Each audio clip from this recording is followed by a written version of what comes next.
The Deputy Prime Minister, David Lammy, has falsely claimed this of Nigel Farage. I will leave it for the public to come to their own judgments about someone who once flirted with Hitler Youth when he was younger. That is Hitler Youth. He later walked back those comments, but have a listen to the Home Secretary, Shabana Mahmood. Do you think Nigel Farage is racist? I think that Nigel Farage is actually almost worse than that. I think he knows exactly what he's doing. I think he's being extremely cynical. He knows that with some of the policies he's put forward, which are on indefinite leave to remain, for example, immoral and, in my view, extreme, he is sending that dog whistle to every racist in the land. So the terms racist, Hitler Youth, I mean, this is a sort of rhetoric, Tom, that saw Charlie Kirk murdered. Words do matter.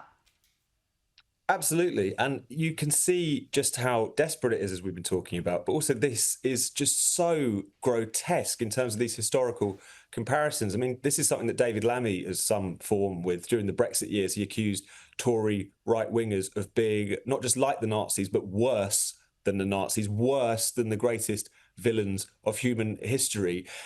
This is something which we can brush it off. We can say this is the cut and thrust of debate. They're entitled to hold these views and to express them. But when you're using the kind of graveyards of the 20th century as a playground to have out political spats, you really lower politics to an even greater extent than we've seen recently. And, you know, this Hitler Youth comment, to accuse Nigel Farage of flirting with an organisation that was disbanded 20 years before he was born, speaks to not just the desperation, but the historical and political illiteracy of the people who are throwing around these accusations. Oh, I just think it's astonishing. And yet, you know, the left, Tom, they're so tolerant, aren't they? Yet not when they're under pressure, that this is how they show their true colours.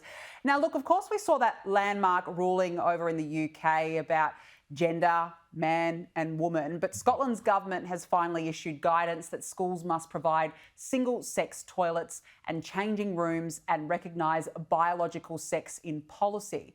Well, Tom, firstly, I can't believe that guidance was even needed on this, but here we are.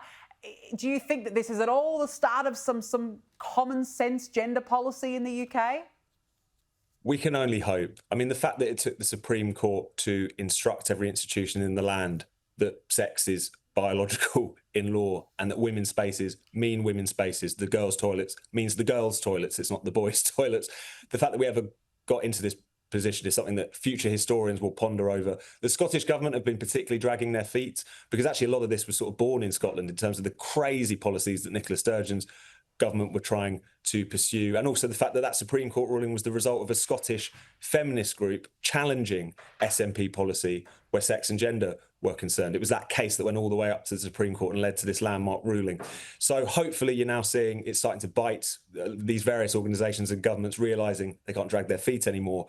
But the fact that it's taken this long is a reminder that it was never just going to be about one court case. This is a kind of cultural and institutional battle that still needs to take place to return us to that common sense on the gender issue. Yeah, and look, we're having the exact same battle here in Australia right now. Absolute madness. Tom Slater, good to see you. Thanks very much for joining me on the show. Appreciate it.